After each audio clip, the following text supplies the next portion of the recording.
आज जुन्नर पोलीस ठाण्याच्या हद्दीमध्ये दोन आत्महत्या केल्याच्या घटना घडलेल्या आहेत. दोन्ही घटना भिन्न असून एकमेकाशी संबंधित नाहीत.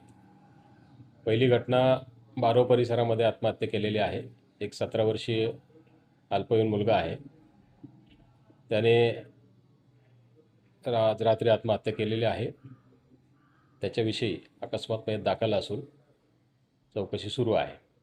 दुसरी घटना आहे, विवाहित महिला आहे उमा नारायण कडाळे यांनी कुरणमध्ये राहतेघरामध्ये प्रापंचिक वादातून आत्महत्या केल्याचे प्रथमदर्शनी चौकशीमध्ये दिसत आहे. सदरबाबतही अकस्मात मयत दाखल केलेले असून चौकशी सुरू आहे. अशा प्रकारे जुन्नर पोलीस ठाणे हद्दीमध्ये दोन सुसाईड केस घडलेल्या आहेत. वयोगटातील मुलं आहेत 17 ते 22 दरम्यान यांच्यामध्ये तर व्यसनाधीनतेचं प्रमाण किंवा मग अगदी म्हणजे शॉर्ट नोटीसमध्ये किंवा ते लोक आत्महत्या करतात किंवा लोक हे होतात, उत्तेजित होतात, तर याचा आपल्याला काय सांगाल?